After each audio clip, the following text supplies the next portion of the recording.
Hi there. Today we're going to be covering the last section of the chapter, which is called arithmetic or arithmetic, however you want to say it. I think it's pronounced both ways. Usually in this term we say it arithmetic.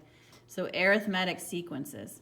We have been graphing points, finding correlations, and drawing trend lines. Today we will look at a specific type of pattern called a sequence. So a sequence is when you have a series of numbers following each other. Okay, each number in a sequence is called a term. So when we're talking about a specific term, it means a number in that sequence or in that pattern. So there's a special case of sequences that we're going to talk about today. So it's called an arithmetic sequence. So an arithmetic sequence is when the terms of a sequence differ, so when the terms of a sequence differ by the same non-zero number. So it can't be zero. We're not adding zero to each one. So what this means by difference is the difference of the spaces in between the numbers. So we're adding the same number each time to get the next number in the pattern or the sequence. So there's two formulas we could use. A sub n. So n is the term number. So we're looking for the first term, the second term. So n is the term number. So where is it? So is this the first, second, etc.? D is the difference. So what's the difference between the numbers? And then this here, a to the n minus 1. So if we're talking about the nth term, if we subtract 1, it means the term before. So a to the n minus 1 means the previous term. So you would, if you started with the first and then add to get to the second. Okay, the other, again, a sub n. So what a sub n means is the term, the answer to what you're looking for. A to the first power, this is your first term. So what is the value? So the first term value. And then n again is the term number. So as we're going through, it'll make more sense. And then that d is the difference again, same as the last one. So let's do a couple examples and it'll make more sense for you. All right, so determine if the set is arithmetic. So going from 9 to 13, what are you doing? We're adding 4. Going from 13 to 17, adding 4 again. Going from 17 to 21, adding 4 again. So each time we're adding 4. So it has a common difference. So we could say that the difference is 4. So yes, this is arithmetic. Your first term, so we could say, just to label this, a sub 1 is 9, a sub 2 is 13, and so on. So this means that the first term is 9, the second term is 13. So that's the way you write the notation.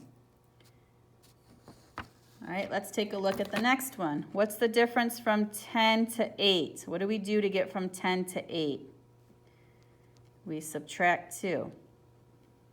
8 to 5, subtract 3. 5 to 1, subtract 4. This does not have the same difference, so this is not arithmetic. It doesn't have the same distance between each number.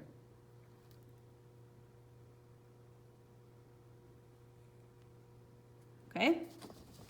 Next one, find the indicated term in each sequence. So we want to find the 16th term. So if we want to find the 16th term, we're going to write a sub 16. This is what we're looking for. We're going to use this formula up here. Okay? So we need to know the difference of each of these. So going from 4 to 8, 8 to 12, and 12 to 16. What are we adding up each time? We're adding up by 4. So our difference is going to be 4. The other thing that we need is the first term. Our first term is 4. So for this formula, we have a sub n. N is our 16th term. That's what we're looking for.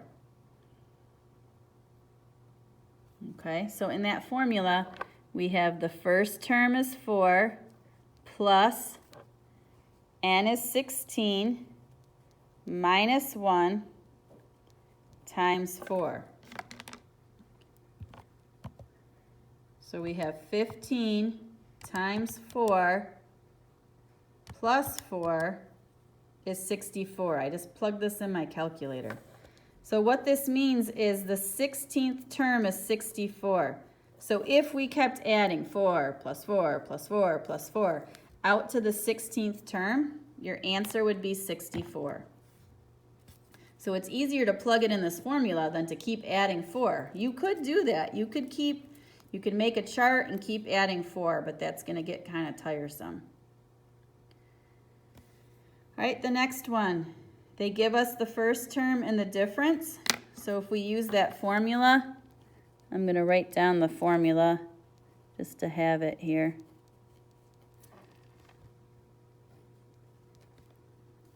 So we're looking for the 25th term. Our first term is -5. I'm going to fill in my n is 25. My difference is -2. So in the calculator, I'm going to do 25 minus 1. So 24 times, 24 times -2. And then another -5. So -53. So the 25th term is going to be -53. So if I started at -5, subtracted 2, subtracted 2, subtracted 2, subtracted 2, kept going till I got to the 25th term, it would be -53. Okay, last one. First term is 11. Now I have to figure out what my D is. So going from 11 to 5, I'm going down by 6. I want to make sure they match. The difference from 5 to -1 is -6. The difference from 1 to -1 to -7 is -6. So that's going to be my D, my difference. So my formula, I'm looking for the 60th term. I'm starting with 11. And then I have 60 minus 1 times -6.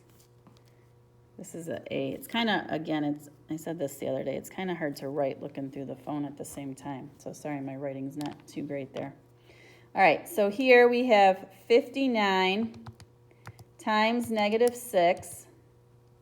And then I'm going to add 11.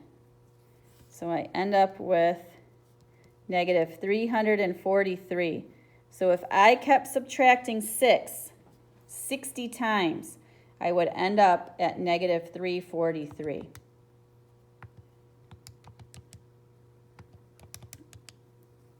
So that's, again, the 60th term. Okay, last one. A bag of cat food weighs 18 pounds at the beginning of day 1. So we have 18 pounds on day 1. So we could also say A sub 1 is 18. Each day the cats are fed 0.5 pounds of food. How much does the bag weigh at the beginning of day 30?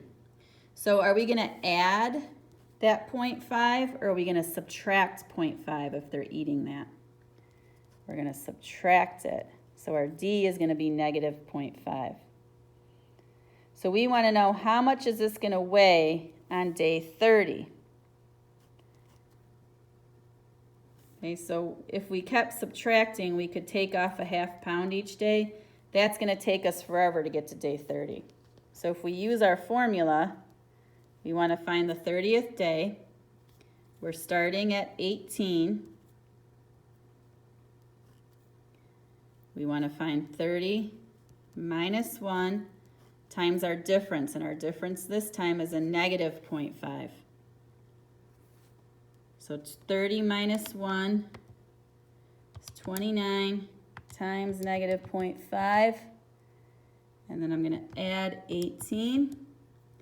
So on the 30th day, if I plug this in the calculator, I get 3.5. So they have about 3.5 pounds left in 30 days. So they're going to go through almost a whole bag of food in 30 days.